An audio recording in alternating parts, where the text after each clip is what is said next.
ایک حدیث پڑھنے لگا وہ ترغیب و ترہیب سے، تھوڑا غور کرنا ہے آپ نے. حضور نے ایک دعا مانگی تھی، شاید میں بھی شاید آج یہ دعا نہ مانگ سکوں، پر نبی پاک نے مانگی ہے. توجہ ہے میری بات پر. حضور نے فرمایا اے اللہ میری اہل بیت کو زیادہ پیسے نہ دینا، انہیں ضرورت کے مطابق روٹی دینا. اور ایک حدیث کے لفظ ہیں، قربان جاؤں محبوب آپ کی شان پر، کہ یا اللہ ایک وقت روٹی دینا اور ایک وقت میرے گھر والوں کو فاقہ دینا. اور یارو یہ فقیری تو مصطفیٰ کی پیاری بڑی ہے، یہ تو نبی پاک نے مانگی ہے اللہ سے، اپنے گھر والوں کے لیے فقر مانگا ہے. ورنہ سیدہ فاطمہ مجبور تھیں مہینہ مہینہ فاقہ کرنے پر، وہ تو اشارہ کرتی تو جنت کی حوریں سارا جنت کا سامان لے کے خدمت میں حاضر ہو جاتی. فقیری پسند ہے نبی کریم. حضرت عبد الرحمن ابن عوف سب سے امیر تھے. ایک دن کسی نے پوچھا کبھی غریب ہونے کو بھی دل کیا تھا؟ کرتا ہے ویسے امیروں کا غریب ہونے کو دل، اور غریبوں کا امیر ہونے کو.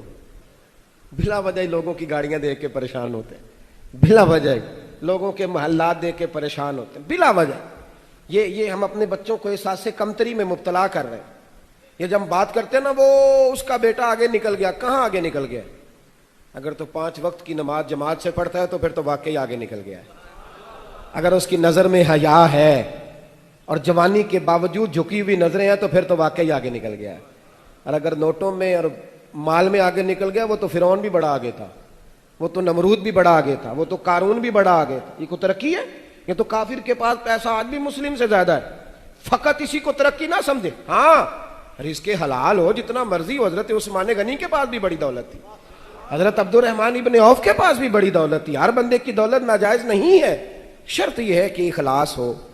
تو کسی نے کہا، یہ روایت طبقات ابن سعد میں موجود ہے، البدایہ والنہایہ میں موجود ہے، کسی نے کہا کبھی غریب ہونے کو بھی دل کیا؟ کہنے لگے ایک دن بڑا ہی دل کیا تھا.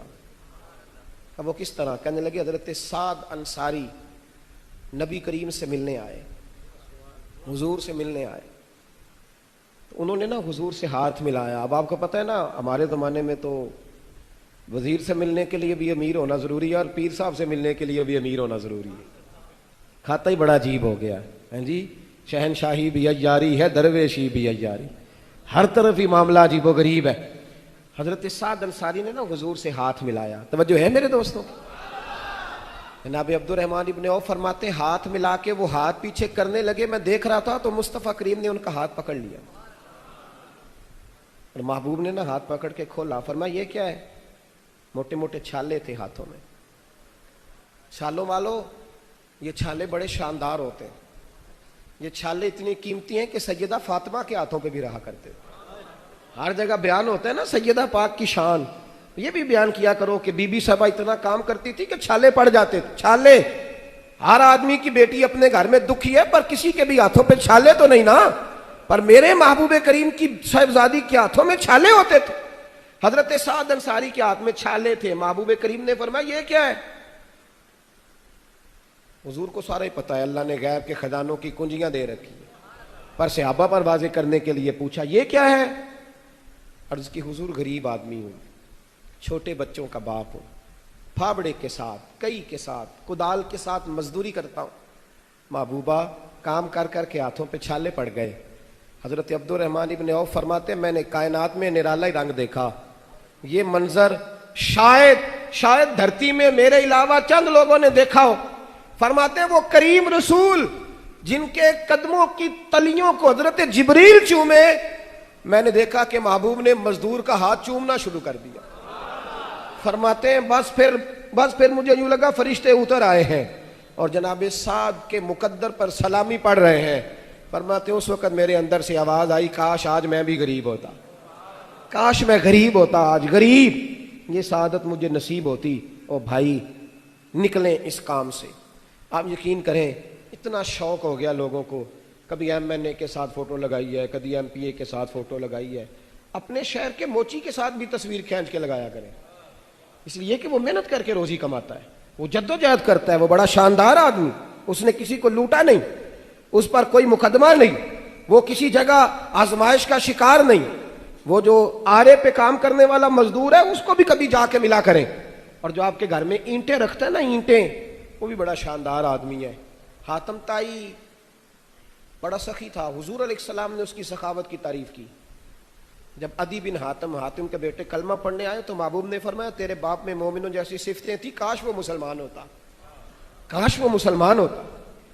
حاتم تائی بڑے سخی تھے۔ کسی نے ایک دن پوچھا کہ اپنے سے سخی بندہ بھی کبھی دیکھا ہے؟ اپنے سے سخی بندہ بھی دیکھا ہے؟ تو حاتم تائی کہنے لگا ہاں میں نے دیکھا ہے۔ کہ کس طرح؟ تو حاتم کہنے لگے میں نے ایک دن سارے شہر کی دعوت پکائی تھی تو ہر بندہ ہی آیا تھا، میرے دل میں خیال ابھرا کہ پتہ تو کروں کو رہ تو نہیں گیا۔ کہتے میں چہرے پہ نقاب ڈال کے نکلا شہر کے اندر تو میں نے دیکھا ایک بوڑھا آدمی نا جنگل میں لکڑیاں کاٹ رہا۔ میں نے اس کو کہا بابا جی آپ کو نہیں پتا حاتم تائی نے دعوت پکائی ہے؟ تو کہنے لگا پتا تو مجھے ہے، پر بیٹے میری یہ مجبوری ہے کہ مجھے نا اپنے ہاتھوں کی کمائی کا چسکا لگ گیا ہے، اب یہ مفت کے دسترخوان پہ نا مجھے زیادہ مزہ نہیں آتا۔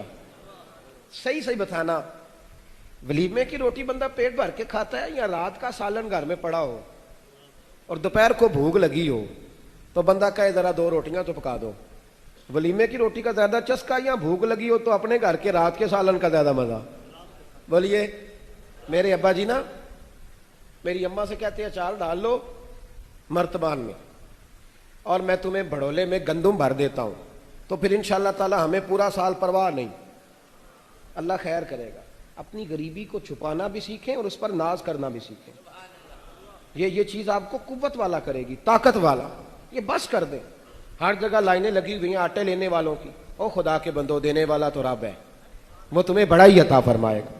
وہ لوگ بڑے ہی قابل تحسین ہیں جو امیر ہیں اور غریبوں کی مدد کرتے ہیں، وہ بڑے اچھے لوگ، پر غریبوں کو سمجھنا چاہیے۔ میں ایک جگہ پہ بیٹھا تھا تو رمضان میں ہمارے ایک دوست ہیں وہ آٹا بانٹ رہے تھے، تو ایک بوڑھی اماں آٹا لینے آئی تو کہنے لگی حاجی صاحب میرا اگلے سال بھی خیال رکھنا۔ تو میں نے کہا اماں جی آپ کا اگلے سال تک مانگنے کا ہی پروگرام ہے، آپ رب کریم سے دعا کریں وہ اگلے سال آپ کو دینے کی توفیق عطا فرمائے، وہ بڑا ہی کریم ہے۔ وہ کہتا ہے وَيَرْزُقْهُ مِنْ حَيْثُ لَا يَحْتَسِبُ، میں تجھے وہاں سے دوں گا تو نے کبھی سوچا بھی نہیں ہوگا، سوچا بھی نہیں ہوگا۔ تھوڑی مہربانی فرمائے۔ عزت نفس حسن ہے زندگی کا، یہ وقار ہے۔ ملت کے جوانوں جینا سیکھو، میدان میں رہنا سیکھو، اپنے جو اللہ نے دیا اس پر راضی رہنا سیکھو، اپنے فقر کو چھپانا سیکھو۔ آپ یقین کریں بدنامی ہو گئی ملک کی کہ پاکستانی قوم کے لیڈر بھی مانگتے ہیں، پاکستانی قوم کے لیڈر بھی۔